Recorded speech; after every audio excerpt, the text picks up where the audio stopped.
Forget gurus. Forget anyone claiming to be an online business expert without going through the challenges of entrepreneurship themselves. The Real Money, Real Business podcast is here to prove the best insights in online business comes from your fellow online business builders. We dig into stories of entrepreneurs selling their business on the Empire Flippers marketplace so that you can learn how they made their business profitable, how they overcame obstacles, and what lessons they learned in their online journey. If you want to take your business and your knowledge to the next level, you've come to the right podcast. Let's get started.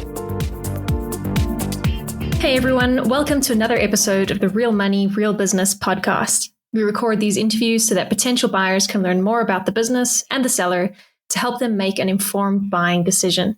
If you would like to learn more about this business, including details like what type of business it is, how much revenue and profit it makes, and all of the assets included with the business, simply visit empireflippers.com/marketplace and search for this business's listing number, which you can find in the video thumbnail and in the description. Or if you're watching this on YouTube, you can click the link in the description to go straight to the listing. So without further ado, let's get into this interview. First up, let's learn a little bit about you. Can you tell us about your background in building and running online businesses? I've been a trader, I suppose, as an amateur for many years prior to this. I never had it as a source of income. Always been interested in vehicles and other things and buying and selling as I see, either for interest or for profit. This business came around because at the time I was working in marine seismic. So for 5-6 weeks of the year on rotations, I would be on some place in the world. It was a very jet-set James Bond style of living if you explained it to people, but in reality it wasn't quite the same. And the thing that I missed when I was going to these locations was actually getting to see the locations. So, for example, my travel might be taking a flight from Manchester in the UK down to London Heathrow to somewhere else. And then when I get there, maybe a night stay in a 5-star hotel to then catch a helicopter the next morning to a boat. That's the James Bond part. But then what they don't tell you is you're going to be on shift for 12 hours straight as soon as you arrive, regardless of jet lag, living off coffee. And then after the 5-6 weeks are done, return leg, back home you go. But then you get 5-6 weeks off. The point I was getting to was that I was missing the staying in the location and enjoying it. So in the last part of before I actually left the business, I think about 2 tours or 2 trips, I was burning the candle and I was doing a lot of research as to actually thinking about selling on eBay. So I was very comfortable with eBay. Amazon hadn't even registered at that point. I was never an Amazon user. So I was researching what was selling, and there weren't the tools available like there are now. But I was researching, looking by different methods I'd come up with in spreadsheets. And over a period of, I think, about 3 months, I decided to go for a particular product range at the time. And I thought, if I can make that sell, then everything will sell. And that's literally how it started. I started a single SKU line. Products arrived. They started selling. In fact, at that time, I had it logged in on my phone, and I used to get the eBay cha-ching when there was a sale. And very early weeks, I would get 3, 4, 5 sales in a day, and I was very excited about that. I thought, brilliant. And that was the start of it. I think I'd have to check my records, but if I was to put a finger on it, probably 6 months later, maybe even less, I went to Amazon back in 2014. So then I was selling on both platforms. But for a long time, eBay was the main breadwinner. It's only in recent times that it's actually sort of 50-50 now with Amazon. Why are you selling the business now instead of keeping it and growing it further? Well, I have actually grown this business before and I've reduced it again. And that was a lifestyle decision. So as it is for sale at the moment with Empire Flippers, it is only in the UK. I did at one point for, I think, about 3 years, run it in the USA as well, and also Australia. Australia being much less of a market though, so I know it will be the next question is what would you do to grow it, I imagine, which I'll come on to later, but it will be the USA. And it's a lifestyle choice. I'm nearly 50. I'd like to consider myself semi-retired.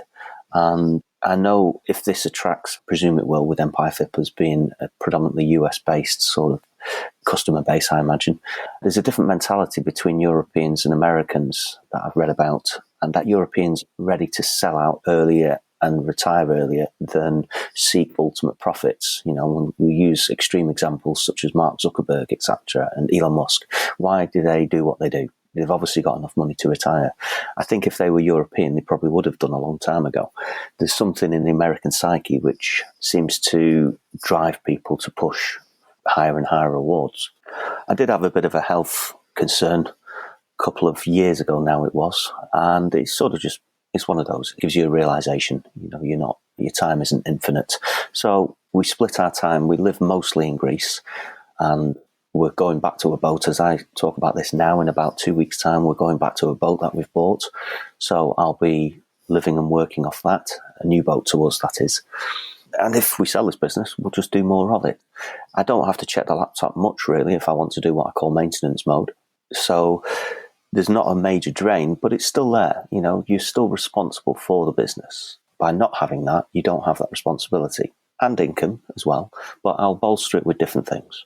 We've got enough in the pot now that we don't need ultimate returns. We live, I know it maybe doesn't sound it by owning a boat, but we do live a very frugal lifestyle, which suits us perfectly. We don't have the big cars and the big houses. We have had them in the past, years ago, but we've sold everything, and we'd rather live on a boat in Greece, and then when it's getting a bit cooler, we go to Asia, usually Thailand and Malaysia. So it's a genuine sale. 10 years, I think, roughly now to this day, maybe just slightly over, 10 years and a couple of months or something. It's in a great position for someone to double the turnover in the same year. It would be very simple to, really. Or at least start the process. You've still got to import. So say you expanded back into the USA and imported goods. There's a period of time there, so call it 6 months before you double the turnover. But it wouldn't be difficult. But if we get to the point of having a conversation, if you have any more questions, obviously I'll be able to address those, hopefully. Can you describe the amount and the type of work that you do on this business to maintain it? So the amount of work and type of work, I mentioned on another question, a maintenance mode. So that might be literally, if I even say 5 minutes a day, it might not even be that much, but call it that. Whether you check on your phone, laptop or tablet, if you have one. And that would entail just checking for messages, eBay and Amazon, which with the app on your phone is very quick, which, it might be, can I change the product? Can I cancel the order? Something of that, or where's my item? I get very little of those actually these days since moving supplier, a 3PL supplier that is. So the maintenance mode is literally quick check of the messages, and at the end of the day, make sure the orders are dispatched. Now, I've actually employed someone about 6 months ago from Upwork. That's working out brilliant. He charges, well, it's through the system, the Upwork system, it's automated, but he works about 3 hours a week fixed, which works out about $100 a month. And he basically does that end of day check for me as well. Bit lazy, maybe, but again, it's a lifestyle choice. It's one less reason for me to have to open a laptop. So he'll send me a WhatsApp message, and initially he was giving me a long report back every day, and I said, look, I don't need this. All I need is, if there's nothing to do, all good. So that's what he does now. He'll tell me, all good. So that's a working day. Now that's maintenance mode. Now, at the moment, I'm just reviewing prices, so that's taken me a good couple of 8-hour days, because postage prices are going up, and at the same time I'm literally just reviewing the cost of my welding products, because they vary slightly, but it's nothing to worry about. Let's say something might be $7.5 a kilo, and the next order it might have gone to $8.20, or it might have gone down as well. It's so minimal in the scheme of things, it doesn't really matter. But whilst I'm reviewing pricing for shipping, I may as well review that as well. So there's a couple of days work there. Every 3 months, a VAT return, a tax return needs to go in, and it's pretty quick. It takes me about probably an hour.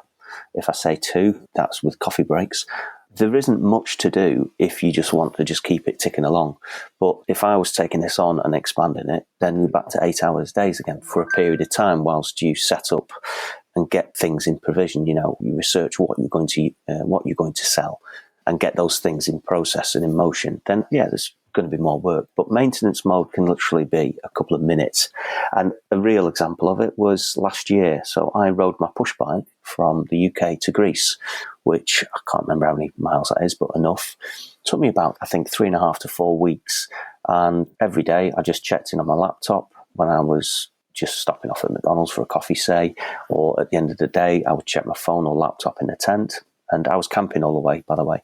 So that's a real example of how hands-off you can be with a business if you want to be. Obviously, the more you put into it, the more you will get out of it as well, though. So if you were to keep this business, what are some of the ways you would try to grow it? So I was waiting, obviously, for this question on how to grow the business. Anybody who's buying a business wants to know that. I used to sell in the USA for about 3 years, but I decided to stop for lifestyle choice. And at the time, my previous 3PL that I had in the UK, he was making the right noises to buy the business off me, but he couldn't take it all on. To take the USA section on as well would have been just too much. And now I run about 1,000 listings on eBay. Back in the day, I used to run nearly 300,000 listings. That made the business very, very admin intensive. And over a period of time, I did some number crunching. So there's slightly different pricing brackets for the eBay shop in the USA versus the UK. In the UK, you can pay a fixed fee of around $550, $600 a month, and that gives you unlimited listings, which I took advantage of. And it also allows you something like 10,000 listings in the USA at the same time. The last time I looked, the eBay America shop pricing was different and didn't offer the unlimited listings. Anyway, it looked great. There was lots of sales, but ultimately I was paying $600 worth of profit a month just to have that shop. I could never get any software to work because it was just too many listings. They just weren't geared up for that quantity of listings, yes. And although it was very busy time, when I actually did the number crunching, I was like, this isn't actually really worth it. I was too much of a scattergun approach than focused. Now, I would go back into the USA, but nowhere near that quantity of listings. Also, I did approach Empire Flippers back in about 2021, but they weren't interested in listing my business at the time because of this, I think, just sheer volume. It was manic. The turnover was more than double what I'm on now, and at one point was 300,000. I think that was during COVID, was 300,000 pounds for that year. Like a lot of online businesses, they all increased. In fact, I ran out of stock. And my lead times stopped that being even higher, getting resupplied from suppliers. Oh, and container prices went crazy as well, actually, now that I remember. But going back into the USA would be a simple fix. I've still got 3PL contact there. My suppliers that I've whittled down over the years, and one of them is extremely good. Now, bearing in mind, well, one of my suppliers is Indian and the others are Chinese. All the Chinese will source for you, but you've got to be careful that they all want to make money. They might source for you, but they might do it on their own time. There's only one person on my supply list that I trust, and I do trust him intrinsically. He's excellent. Now, in the last 10 years that I've had this business, I've done a 1-year contract for the WHO during the Mosul conflict in Iraq in around, I can't remember, 2016, 17, I think that was. And then during COVID, I did a 9-month stint for the WHO as logistics manager, also whilst having this business. Now, that's one chap I mentioned who's a supplier of mine. He sourced medical products for me because WHO was getting fleeced by the Ghanaians. He sourced things from X-ray machines, syringes. He's a chap that's a little bit older from me, and he's the only supplier that sources or takes my orders without any down payment. That is very unusual, but we've always done it. And I've just recently put an order in with him, actually, it's only about $3,500. But once it's ready, send me the pictures, send me an invoice, I pay, and then he'll deliver. I haven't had a problem yet. Very good supplier. So if you did have an idea for a different product range, it might be worth considering using him as well. If not, then you just keep using him for his main product line, which is titanium. And in terms of integrity, he actually stopped supplying blue to me because he wasn't happy with the product. I draw to his attention, you could rub the blue colouring off the nuts. This was several years ago. And it was just down to, it's a very difficult process to anodise titanium and its stick. And blue was particularly difficult. All the other colours were fine with, but blue was a problem. And you could just literally take a shine off it by rubbing your thumb down the product. So it was about 4 years ago we stopped selling blue, and that was for about a period of 2 years, whilst he did manage to find somebody who could produce a blue that was of just the best quality we've had since, and we haven't had any complaints. So blue's been back in our product line now for about 2 years, and it's up there with gold, black, and natural. Blue is one of the top 4. So it was sorely missed when we had to drop that off. The last point, because I'm rambling on, is social media and websites. With the business sale are 3 trademarks, 2 of which one, I've got a website that's active and running, but it doesn't get many sales. It never really has, and I've never really pushed it. It wouldn't probably lend itself to a TikTok shop, in fairness, but there's definitely a Facebook world that it should be integrated and pushed with. But I don't even have Facebook on my phone. It's not my world. But for someone who's a bit younger and a bit more with it, Facebook would definitely be a way to push your own personal websites or the business websites. The other website needs creating for the other trademark, by the way. It sells on eBay and Amazon happily, but it hasn't got its own website. So those two are definitely other areas to push. And B2B, there is an opportunity for B2B, but I started this as B2C and I've just continued it like that. I'm happy with the turnover and income, but obviously going B2B takes a lot of stress away in terms of individual client management. You're not dealing with 1,000 customers a month. You are in true sense, but you're not dealing with 1,000 customers. You're dealing with a handful of much bigger volume in theory. So USA, B2B, your own websites, using social media for websites. I'll be honest, I used to do Google optimizing many years ago, back in very early 2000s, when Google was still relatively in its infancy. I'm not an SEO expert anymore at all. So whether you would spend time optimizing websites, I try and keep with the basics, but to actually optimize on Google now, no idea, well out of that world. But again, that could be something you could review whilst at least creating a website and reviewing the existing. Right. And what would you say are the biggest risks with this business that buyers should be aware of? Risks with this business, competition, but that's the same for any business. In fact, actually, non-physical product-based businesses, so the SaaS models, SaaS models, I've been looking at a lot of YouTube videos recently about this, something, because I've got software experience. Would I build a software business? And to be honest, it's even more cutthroat than any other kind of online business model, I think, because as this one young lad who's in his young 20s, very successful, says, if the software is good, it will be copied. There's no two ways. So you've got to build a brand. And that is not something I'm good at. I'm not a brand person. As in, I know what brands are. I know how to buy a brand and look for a brand, but create one is not really my expertise. And he says, really, if you're going to get into the SaaS model, you've got to build a brand that weathers the competition, the cheap knockoffs, in other words. With having a physical product line like this business is, it makes the barrier to entry higher because you've got to buy stuff. The products that I do don't really lend themselves to drop shipping, which has had it's definitely seen its day during COVID. People were making mega money in its day. And I remember when vapes came out, I'm not sure if they're popular in the US, but in the UK, they were huge. And my suppliers were going, buy vapes. And during COVID, they were saying, buy these medical supplies. And I just don't do fads. The reason being that I create listings and they just sort of exist and continue. I've got some listings that are running since 2015 that haven't really changed. I might, change the price, of course, but in terms of, they're historically there. I don't do a listing for a month and then a new listing for a new product line. It's just not how I've run my business. I'm on the concierge level of support with eBay.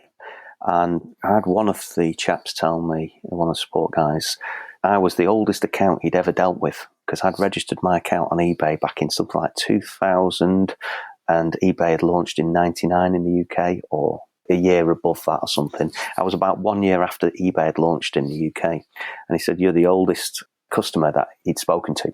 So my reviews are all genuine, obviously. Well, I don't think you can buy them on eBay. I suppose you could actually do false purchases and get reviews that way. But they've taken just years of selling. So you are building that history of trusted seller. But competition, the products I do aren't sexy. They're not shiny and fad-based. So it doesn't attract the people that want to come in for a quick kill and try and leech off somebody else's product or success. So it's just a steady, regular seller. But there's always competition. That is always a factor. What other risks do we have? 3PL. So I mentioned that earlier on. 3PL, third-party logistics. So in the UK, I have a warehouse that houses all my products. They receive my products from the suppliers. They shelve them. The eBay system is linked with their warehouse system, so when orders come in, it's all automated. And they also process FBA orders and send them out as well. But should they change, then you would have to change as well. If their prices change, you have to adjust prices. If they decided to stop for one day or they sold their business, you're at the mercy of them. They're a supplier to you. But I've done it. This is my second 3PL in 10 years. The last one I had to move because he decided to move location. When we went to visit where he'd moved to, it was wholly and totally unacceptable. It was filthy. It was out of town. The transport links weren't good.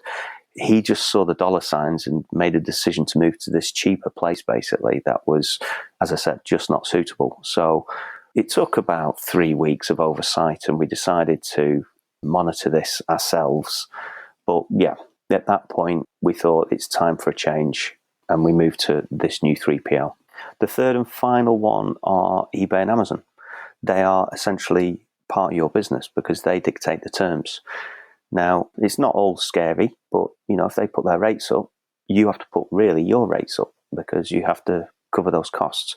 Thing is, though, it will be the same for everybody else. Everybody else's rates would have to go up. Now, on the upside, it's not all negative, but on the upside, eBay and Amazon are there to make money as well. They don't want to alienate the sellers because if they don't have sellers, they don't have buyers. But it's just something to be wary of. You've got a 3PL that provides a service for you. You've got eBay, Amazon that you sell on that, you're selling on their platform, so you have to abide by their rules. And then there's the competition thing. But all of it is the risks, but they've been mitigated. I've proven it by moving a 3PL very successfully. eBay, Amazon, for the last 10 years, I've been selling very successfully. So I think there's another 10 years worth of sales there. And with every business, there's always going to be a risk. But I think they're minimal, really, in the scheme of things, especially when you consider it the online world. How much support are you willing to offer the buyer who acquires this business? I wrote this on the Empire Flippers application, but genuinely as much as needed. I think I wrote down 365 days, which is a year, obviously, but as much as required. There's going to be a period of time where, and it wouldn't take you long, I don't think, but to learn the products, understand it. If I'm pretty decent with spreadsheets, so if there are things that you would require to help you run the business how you would, I'm willing to help, as much as I can. I'm obviously not wanting to work 365 days a year, 8-hour days, otherwise I may as well keep the business. But obviously, support, phone, I'm semi-retired.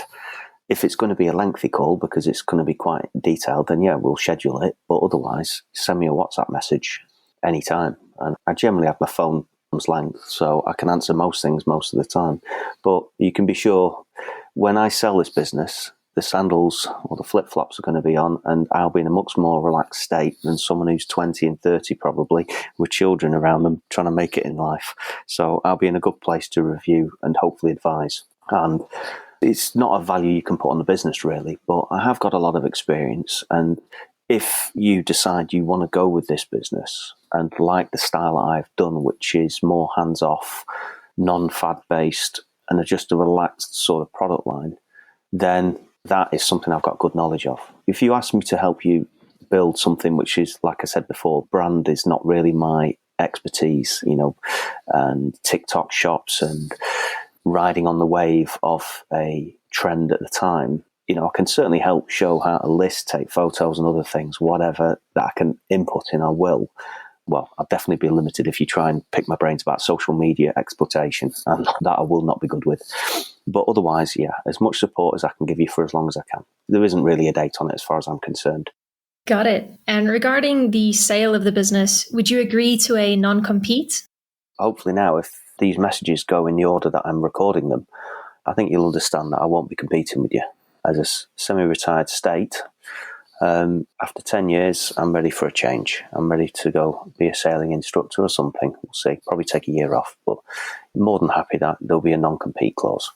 Are you open to negotiating something like an Earnout Agreement? I think I understand what this question means. So I'm presuming that means if you don't have the cash up front, you pay it off as, you earn. So on your returns. I am, but I don't understand how I would defend that if buyer decided not to pay. So there have to be clauses in place, and I suspect that will get expensive with legal. So I'm always open to ideas. When you sell and trade for a living, you need to be, unless you're Ferrari and you're the one saying no to everyone. No, I'm open to it. I just don't understand how it works and how either side is protected. But if it's doable, then yes. Okay, final question. If you had to put yourself in the shoes of a buyer, why is your business a business worth buying? And I'll tag on a bit from the previous question, which was about the earnout. Would I accept an earnout offer? What I haven't touched upon and I thought might be on these questions is the value of my stock, which I won't lie is quite high. For this business, they call it the 80-20 rule. 20% of your product line is 80% of your sales. Well, I have quite a large range of products because of the style of business I do. So I don't just have 10, 20 product lines which do the business. And I think Empire Flippers have actually counted that as a negative because I haven't just got a core, I'm quite spread. But the good thing about being spread is you're not relying on 10 sellers only, because if one of your sellers isn't doing so well, you've suddenly lost 10% of your turnover or profits. If you lose 1 or 2 out of 400, you don't even really notice it. Hence why my sales over the years have been pretty much straight all the way, flat. All right, there's obviously always a variation of, say, £1,000 up or down, but on the whole, it's pretty much that. It's a real steady all year round seller. So that's one of the reasons is you're getting consistent non-seasonal variation sales. So you can pretty much plan a mortgage off it. Not that I ever have, actually. The history is 10 years old. If I don't know about the US, but in the UK, there's businesses for sale, Dalton's, these are websites, and they're littered with sites. And all they are is a website that someone's created with potential earnings of such and such. And all it is a website. There is actually no business. It's just a website, and they're trying to class it as a business. This is an actual business that has been running successfully for 10 years in various different forms as well, different countries or continents. So the experience is there, especially as part of the handover and guide and advice, if wanted, can help steer the business into maybe a direction I haven't taken it as well. I'm happy to be a springboard for that, for those kind of ideas. So continued support, like I said, is there. I'm always interested anyway. I'm always interested in business, always have been.